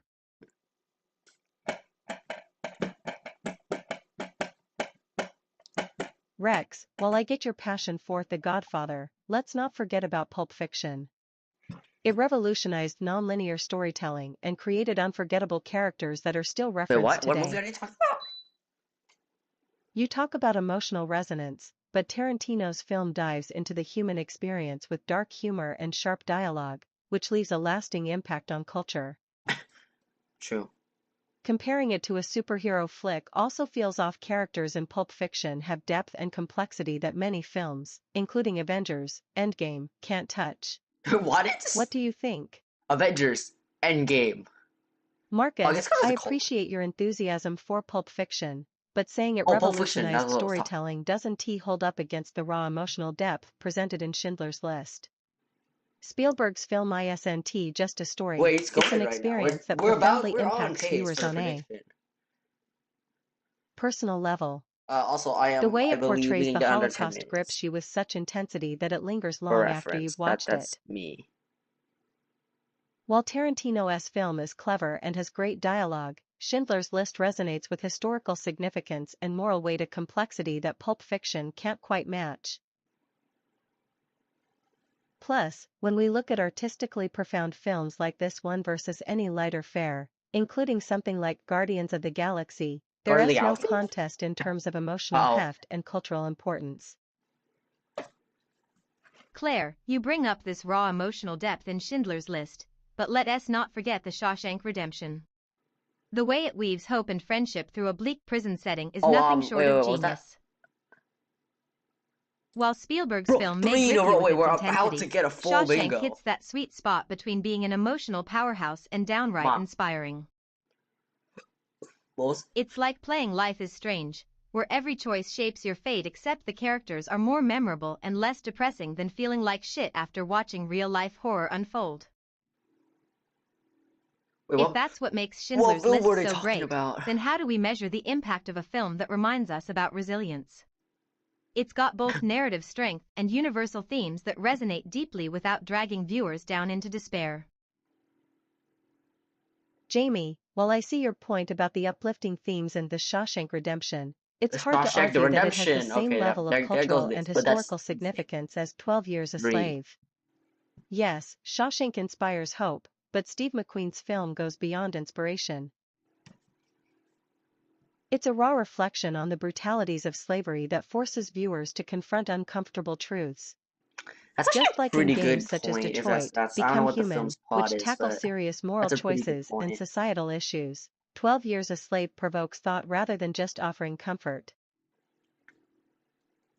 It's not just storytelling, it's an urgent conversation about history that resonates even today. Can you really say Shawshank carries that weight? Oh, that's a good point. Claire, you keep pushing 12 Years a Slave as this historical heavyweight, but let us get real, it's not an enjoyable watch. Sure, it has an important message, but cinema is also about experience and entertainment. Annihilates their points, bro. You might as well be comparing it to something like Dark Souls at LL Kick Your Ass and leave you feeling like shit for days rather than offering a balance of depth and relatability like The Breakfast Club.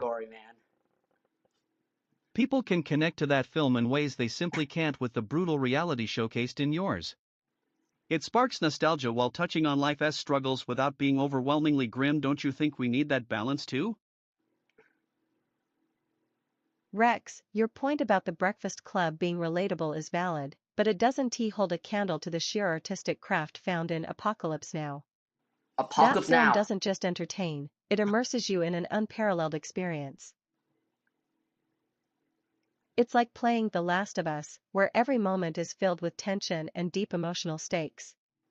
While you're enjoying nostalgia, Coppola's work challenges us to confront the darkness within humanity and war itself. Don't you think that kind of profound narrative outweighs the comfort of a simpler story? I think I would want. Rex, you talk about The Breakfast Club as this relatable gem, but let's be real, it's a fucking teen melodrama compared to The Dark Knight. The Dark Knight. Nolan's film dives deep into moral ambiguity and chaos in ways that resonate way beyond high school fucking cliques. What? It's like playing Bioshock where every choice has heavy consequences. The tension and layered storytelling in The Dark Knight surpass what you find in a feel-good nostalgia trip.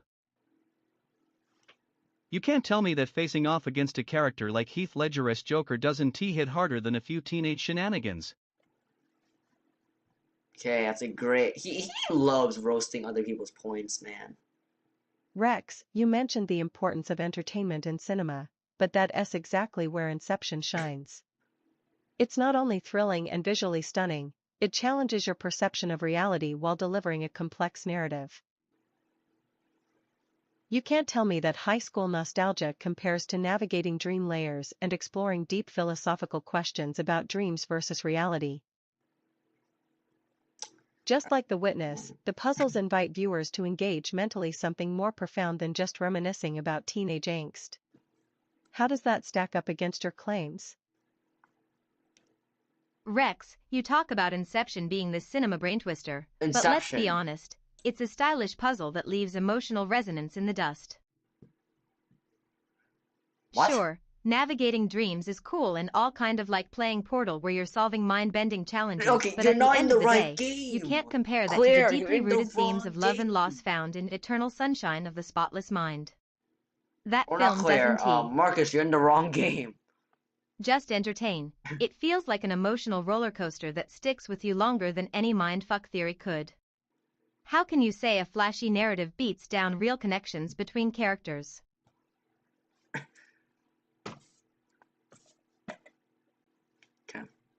Jamie, you argue about emotional connections in Eternal Sunshine of the Spotless Mind, but that film's surreal narrative often detaches viewers from reality. It's like playing Braid, where the layer of complexity can overshadow genuine feelings. Don't you think that sometimes a more straightforward story like the raw honesty in The Dark Knight can resonate even deeper with audiences and spark much broader discussions about morality? What? Wait, what? Is that movie? Rex, you mentioned that Inception Guardians of the challenges our Galaxy again? perception of reality, but let us be honest, it often feels more like a spectacle than a genuine emotional journey. You can compare it to the flashy visuals of No Man's Sky without digging deep into character connections or real stakes. Not on here. In contrast, The So no one Shawshank cares, Redemption obviously. excels at No weaving Man's together Sky is hope not and on here. resilience No through one its actually characters' cares. struggles, something I think is far more impactful in terms of relatability and lasting impression. What? How do you justify your choice when it lacks those core human elements? Does it work when I'm full screen? Claire, while I it does. appreciate your passion for 12 Years a Slave, you can't deny that its brutal honesty can make it hard for audiences to connect. It's like trying to get into Dark Souls. You're faced with relentless challenges, but where's the emotional engagement? On the other hand, Good point. consider The Godfather. It's an epic tale of family and power that resonates universally. The exploration of loyalty and betrayal in such a rich narrative is far more relatable than painful historical accounts. So, how does the raw emotional pull of The Godfather not overshadow your pick? Marcus, you talk about The Godfather resonating Everyone's on the other universally, Twitch, so but I let's can't not read the forget rest the of it. emotional weight and Browse moral 6.95. complexities in Schindler's List. It's an experience that challenges viewers on deep levels. Much like playing Spec Ops, The Line, where every decision feels heavy with consequence, Spielberg's film forces us to confront uncomfortable truths about humanity. 12 Years a Slave. How can a story of mob power even compare?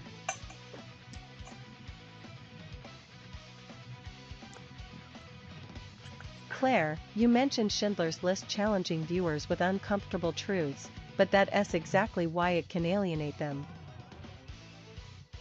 It's heavy, yes, but also Yeah, emotionally draining, much like that's playing The not a Last bad point. Guardian, The rest where the probably can emotional relate. weight can feel overwhelming and somewhat inaccessible.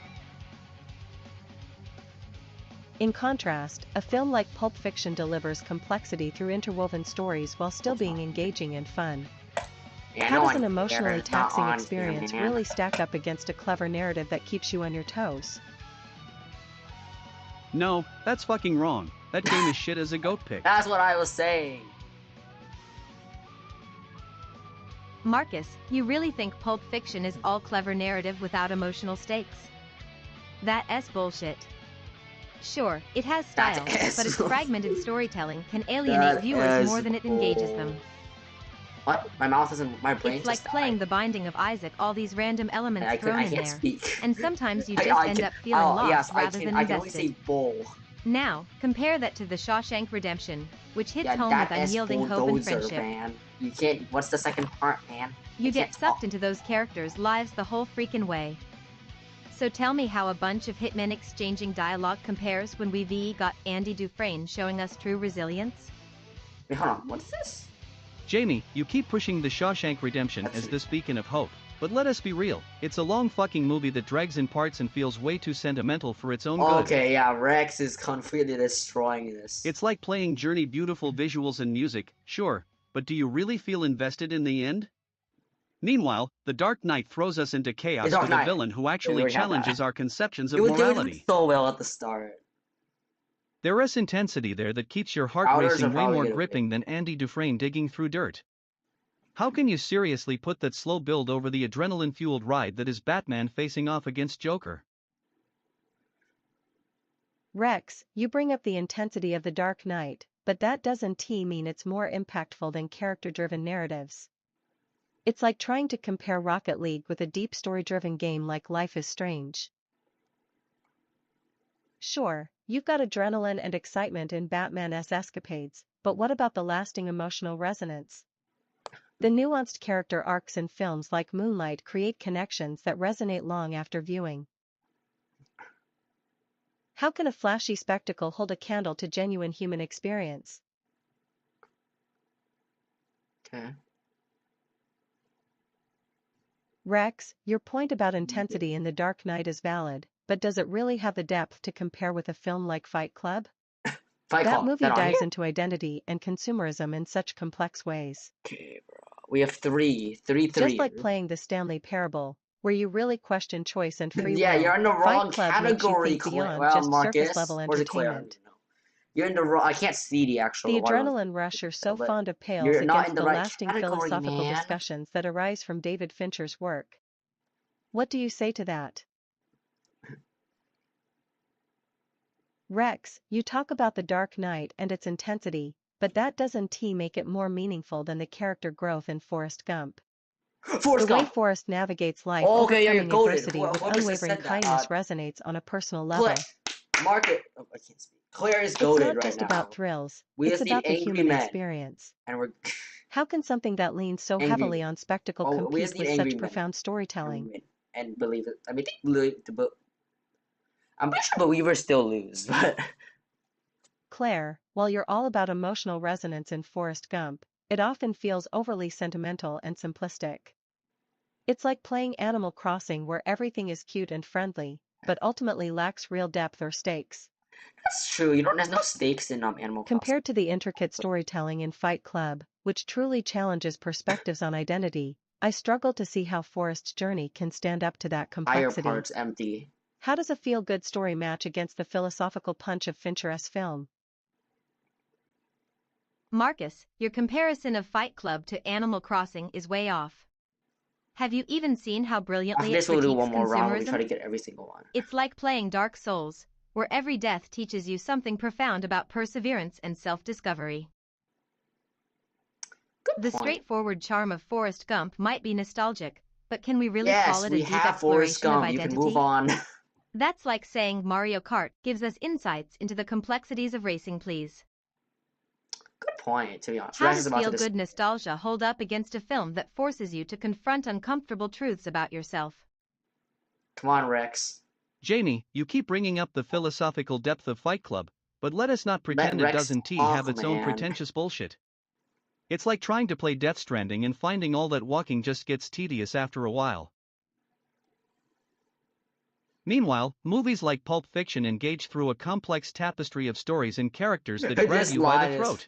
It's not about surface-level critiques. Tarantino gives us an unforgettable ride with memorable dialogues that stick long after viewing. I don't have that.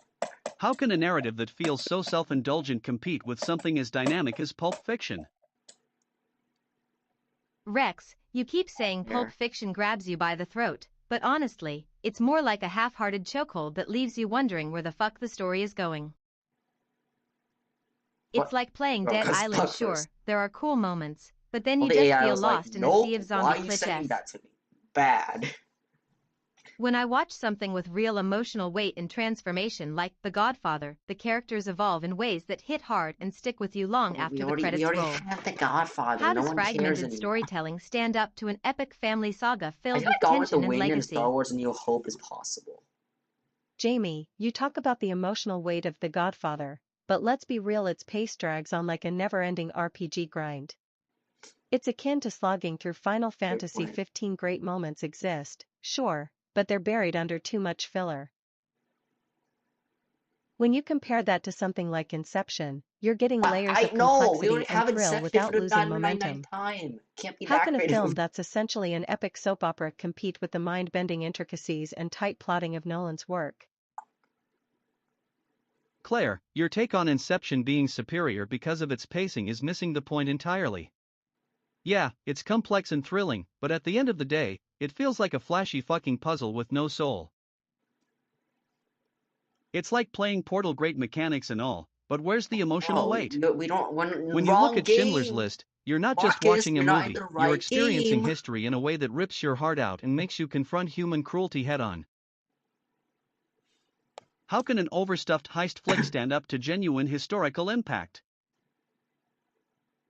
My throat is really hurting right now because of this. Not hurting Rex, that your much. insistence on Schindler's List as the ultimate emotional experience is Oh, really? commendable, but let us not forget how slow and bleak it can feel, like trudging through The Last of Say Us. Angry Men. Say Angry Men. Yes, Say Angry Men. it tackles heavy themes, but does that inherently make it superior? Oh, but I just. It puts viewers in a grim mood without much room for uplift or No, reflection just sweet. afterward. No. Meanwhile, a film like A.M. Lie dares to explore human connection No. and joy amid I thought that was darkness. it.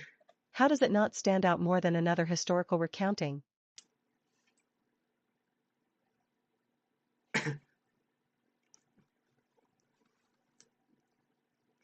Jamie, I get that you think The Godfather has all this emotional depth, but honestly, it's like struggling through The Last Guardian. You're waiting for something to happen the entire time. Okay. That's a great point. I can't Although sit Rex through is probably endless slow gonna scenes when we could be enjoying a roller coaster ride like Mad Max, Fury Road. How does a family drama compete with the sheer adrenaline and visual storytelling of Mad Max?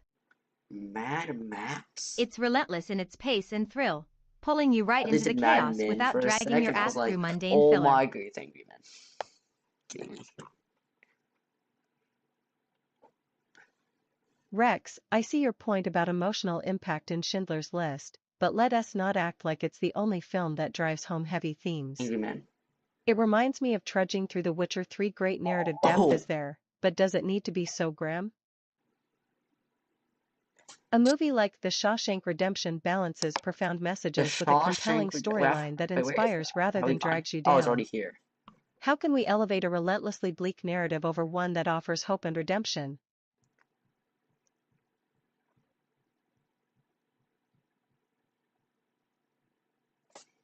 Marcus, you're talking about The Shawshank Redemption being this beacon of hope, but that movie drags harder than a slog through Cyberpunk 2077 at launch. Okay, Sure, it has its moments, but I can't get excited about endless prison monologues. He freaking rips ass. Meanwhile, look at Gladiator. It's not just a fucking epic, it's packed with action and emotional weight that slays from start to finish. How can your inspirational yarn compete with something that makes you feel the thrill of battle while hitting deep on loss and vengeance? Marcus, you called The Shawshank Redemption uplifting, but let us be real, it's like grinding through Destiny 2 for loot and getting bupkies. It has its moments of hope, sure, but it also drags on with repetitive scenes that feel more like a chore than an emotional journey. What the... Wait. Meanwhile, how can we overlook the sheer brilliance of Casablanca? The romantic tension and historical context create something timeless that resonates across generations.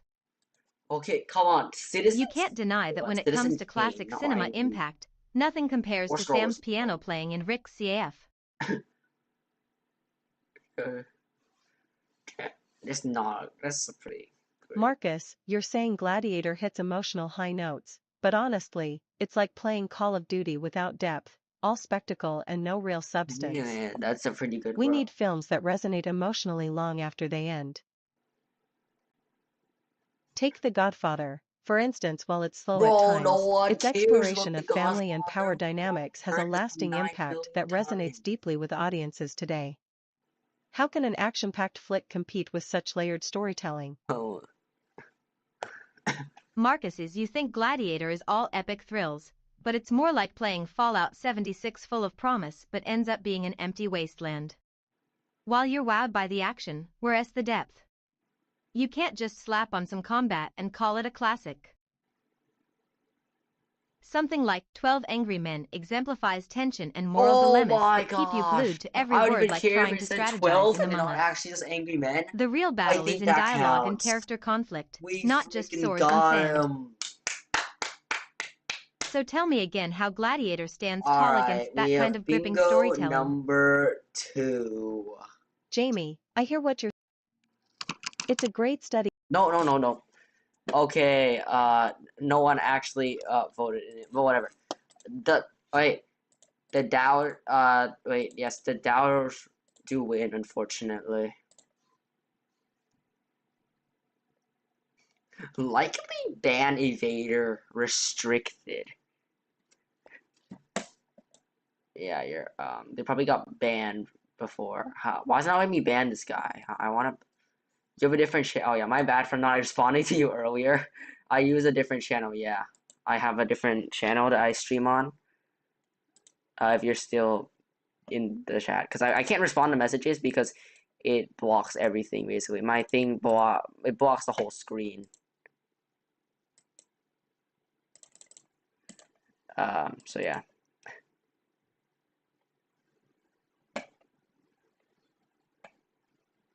Hacky, what are you doing? Social distancing. No, I'm good. I don't feel like social distancing. For 1 hour and 40 minutes. I can do one more, technically. I think the vid will be about the first one.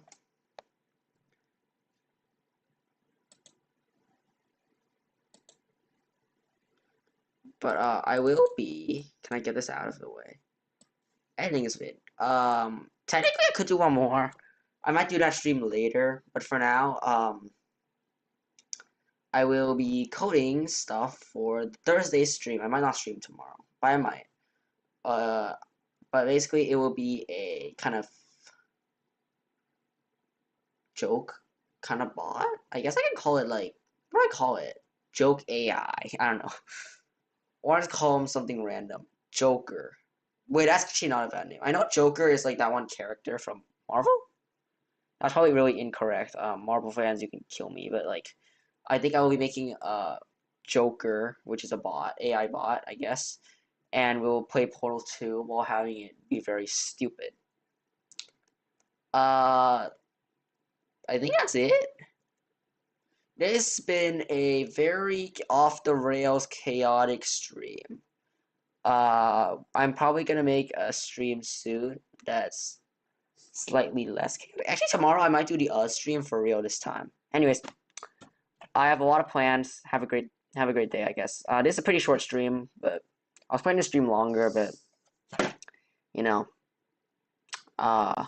this would become repetitive with time. I wouldn't even be able to edit into a video. So, thank you everyone for watching. Look for the video soon.